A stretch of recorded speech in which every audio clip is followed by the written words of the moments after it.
好，大家好，欢迎来到 Next PCB，我是结构工程师 Mars。今天我们邀请包装同事 Ophelia。大家好，我是Ophelia，很荣幸今天能来到这儿跟大家一起分享。好，那我们之前已经拆解了小米 AI 眼镜的结构和电子部分，那今天我们邀请包装同事一起来分享一下这款小米眼镜的包装具体是有哪些工艺，或者说它做的哪些好的地方，以及一些经验分享。那么首先，这是一个比较硬质的盖子，是吧？对，是的。然后我们可以看得到它的厚度是比较厚的，然后它的组成呢是有一个灰卡纸和表层的一个白卡，然后印刷。在这里呢，我们可以看得到这里亮亮的部分，然后这里的话它是一个 UV 印。还有这里有一个镭射银，为什么说它是镭射银呢？就一般你可以看到它的颜色吗？会有五彩斑斓的变化。对，然后它跟普通的银的话区别就是说银色的普通的银色的话它只有银，但是这里就是能看到更多的颜色，所以它是属于镭射银。然后我们可以用一个这样的方式做一个简单的区分，快速区分。所以这个 logo。这个 logo 和这个文字都是属于镭射银。对，是的。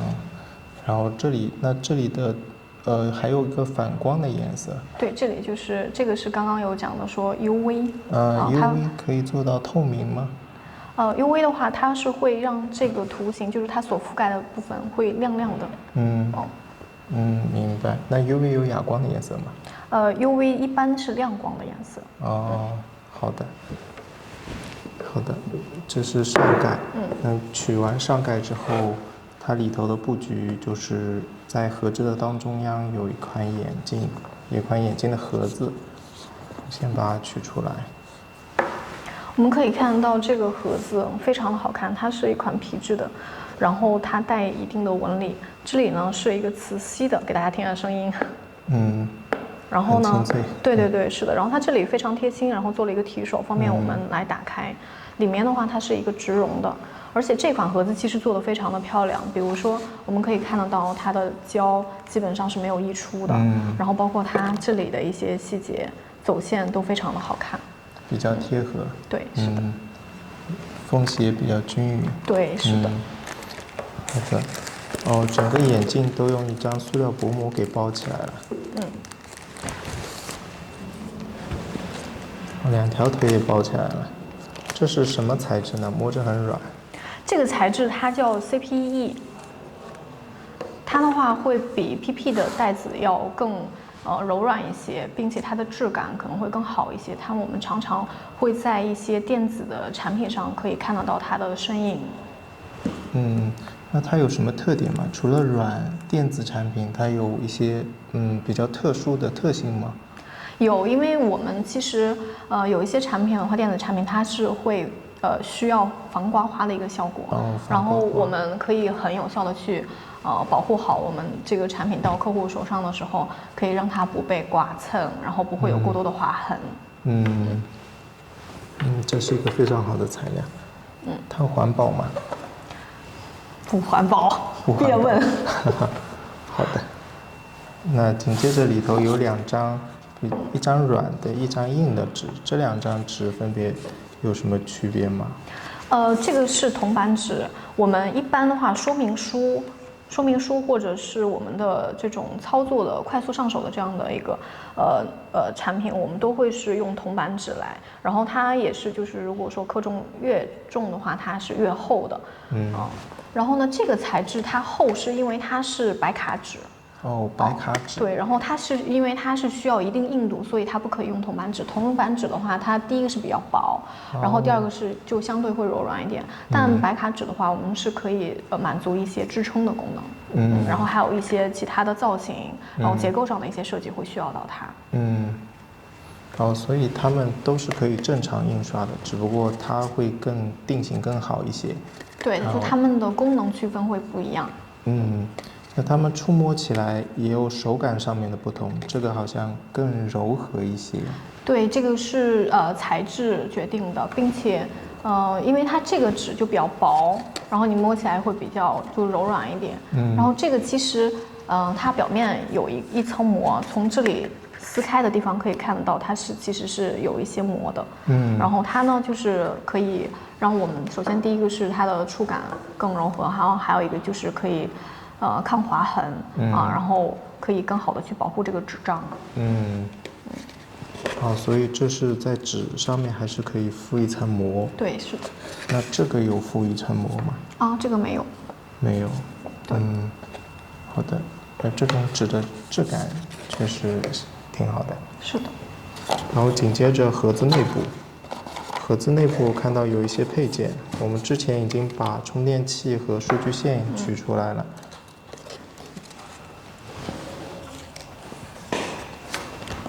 另外还有一个盒子，这里盒子里面就空了。好，然后可以跟大家分享一下，我们可以看到这个材质，你摸摸看，它也是硬的。然后包括还有这个，这好像也是有覆膜的感觉。对，它们3个是一种材质。它们是一样的，都是有覆膜的感觉。它好像材质比较干涩一些。对，因为它这一款是没有覆膜的，所以它跟这2款的区别的话是没有，这个是没有覆膜的，而且可以摸摸看，这一面是有覆膜的，这一面是没有覆膜的，这一面就会更润一些，更油润一些，然后这边的话就是比较干燥一些，然后看起来会稍微粗糙一点点。确实是。而且看起来更白一些，敷了膜。对，是的，我们的膜其实是透明的，但是多多少少它会有对颜色表面有一点点影响，一点点色温的影响，而且就是批次和批次之间很难做到说一模一样。就是可能这一批一样的，但是下一批可能会有一点点色差，这个是正常的。所以它批次性即使是白色或者黑色也会有色差。对，是的，它会有一些色偏。好的，那我注意到这里有个印刷，一个2维码的印刷，它是在膜里面吗？还是在膜上？对，是的，它是先印刷，然后再覆膜。摸起来有一些凹凸的基感。所以这一张膜其实是很薄的一张膜，是吗？对，非常薄。好的，这里也有一些印刷，这个印刷就摸不出来了。好的，那么还有这一层我看到很多电子产品上面做一些小配件都会附一张，比较贴拢它的一张塑料膜，这一张是有什么作用吗？这个材质是 PP， 然后它可以一定的就是防尘、防水、防潮，然后很多电子产品会有这个。然后这个材质跟这个材质，你可以摸摸看它们的区别是什么？除了它的透明度以外。一个是柔软很多，一个是硬很多，它定型更好一些。对，是的。然后呢，像一般这个材质 PP 的材质，我们出现的时候，它会是热缩的。我们可以看得到它的形是有一个直角边的，这个其实是它热缩之后的样子。它刚开始的时候其实是跟这种是一样，它是一个平面的。然后我们把它产品放在里面，然后进行热缩，然后它就会有一个这样子另外的一个弧度了。然后它一般都会是有热缩效果的。然后这2个材质除了我们透明度的区别以外，你知道还有什么一个快速可以就是区分它们的诀窍吗？透明度手感，其他我就没有注意了。好。声音。对，就可以听到它这里就是很清脆的声音。然后这个就相比比较柔软一些，然后我们可以做一个快速的区分。是的。然后这上面我看到也有印一些黑色的。对。黑色的字的标识。对。所以这些材质上面都是可以印标识的，是吗？对，是的，所有的材质上面都可以印。好，这里还有一张眼镜布，这样眼镜布上面也是有一个字符。是的。好，那么现在还只剩下最后一个最大的盒子了。这个盒子里面我们可以看得到，这里是就跟这个材质是一样的。你还记得这个盒子外盒它是用什么材质的吗？外盒。外盒的材质我已经不记得了。它是白卡纸和灰卡，就是我们表面的这一层的话，它是白卡纸，里面厚厚的部分其实是用我们灰卡。我们灰卡一般在盒子里面的话，它是用来做一个支撑，然后它厚度也会不同。然后这里我们可以看到，这是一个新的材质，你可以悄悄看，听听它的声音。哦，是清脆的，比较硬的。对对对。这里我们可以快速的看到，这里有一个标识。PS。哦 ，PS 三角形06。对对对，然后它是PS 光片。这个的话也是需要我们做模具的。当然，如果我们是需要全环保材质的话，我们可以选择用纸浆压缩的。纸浆压缩的话，我们也还是需要模具。也是要模具定型。对，所以说几乎是涉及到定型都需要模具来辅助。对，是的。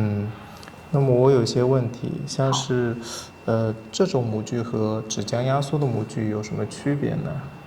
它是材料有一定的区别。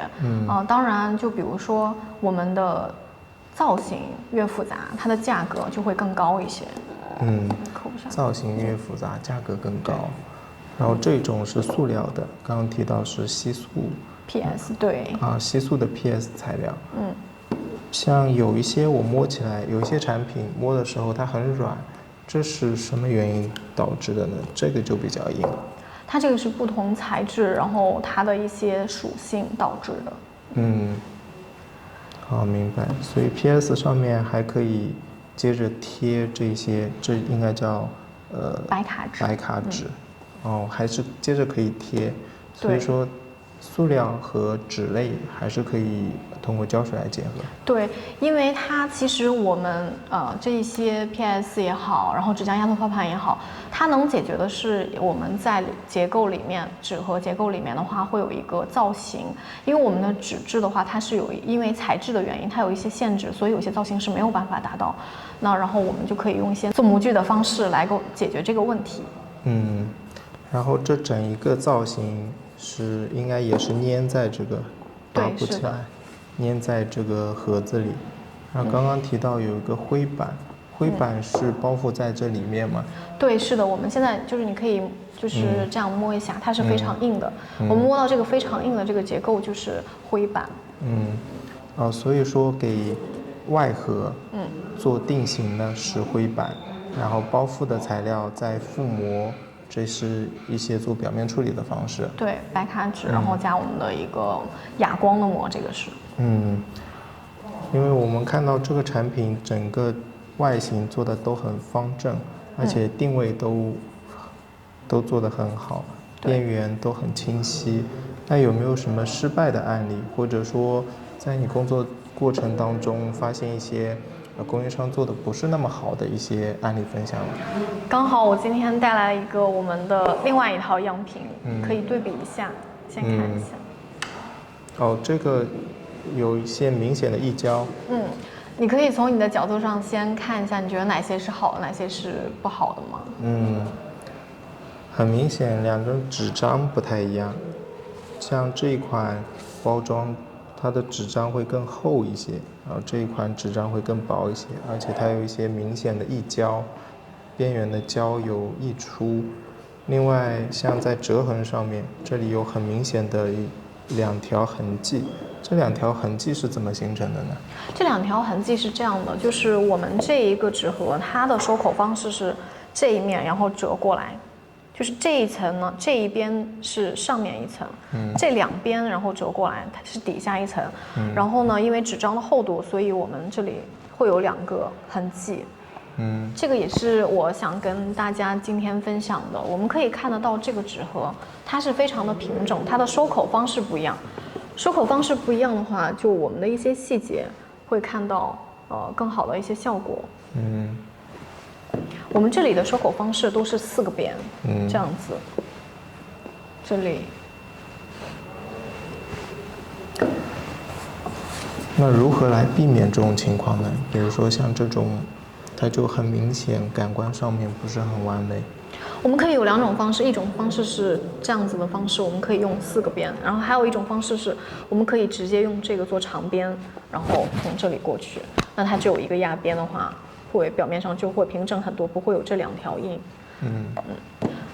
然后另外一个想要分享的是，我们可以看得到这里的收口，你可以看看有什么不一样的部分。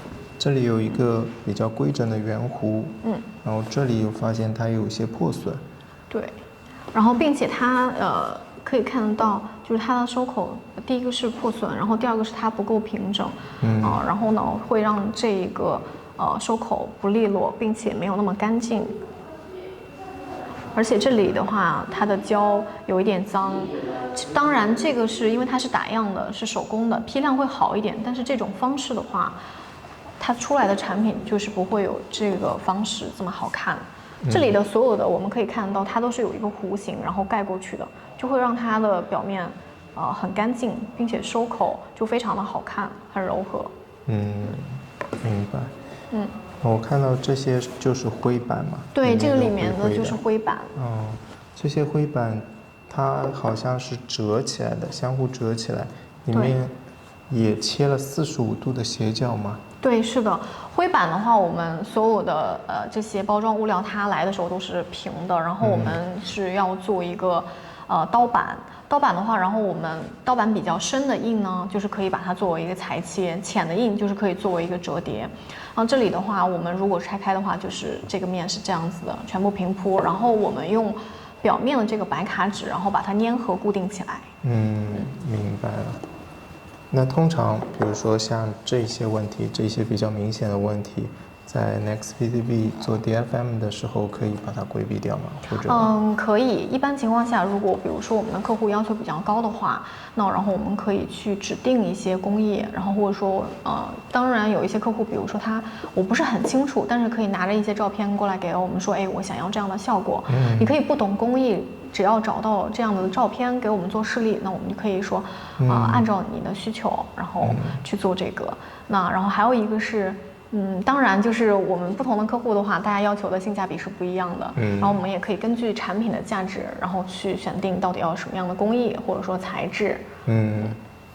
所以它的这些不良的情况，实际上跟工艺跟最终的价格都有直接的关系。对，是的。好的。那这两个对比确实很明显。现在也学习到了。好，那么。我们现在已经把所有的设计包装的零件摆放在这里了。还落下了一个说明书。说明书跟这个的材质是一样的，它都是铜板纸。这个只是折页的方式不一样。对。不过这张说明书折完页之后。叠得好规整。对，其实这个说明书就是我们小米的包装，这一整套都是可圈可点，它的包装是非常好的。一般情况下，我们可以看得到这个侧边，就是刚刚马斯在讲了，说它非常的平整。一般有一些我们的批量的话做到的话，它这个侧面会有一些参差不齐。我们小米的这个是做得非常好的。所以它也跟供应商的选择，或者说最终的产品定价有关系，是吧？对，是的。好的。那我注意到这边是把它分为了几类，这是有什么具体的特征？我现在是按材质去分的，然后这一款的话呢是我们的纸盒，然后它的材质不同嘛，是我们的灰板，还有我们的白卡纸，然后这个也是我们的白卡纸。然后这个是我们的铜板纸，这个是我们的带类，我们是按照这个材质可以这样去区分。所以说这一些其实是，在包装这个细分领域还需要再细分的一个分类。对。那这些分类是专门对应的是不同的供应商吗？对，是的。所以说要进行这样的分类，它涉及到不同的。制造方式。对，是的。明白了。那除了现在的这些，还有什么需要分享给大家的？没有了。好的。刚刚讲完了。好，那我们感谢Ophelia今天的分享。这一款小米眼镜，我们就把它全部都分析完了。好，谢谢。谢谢。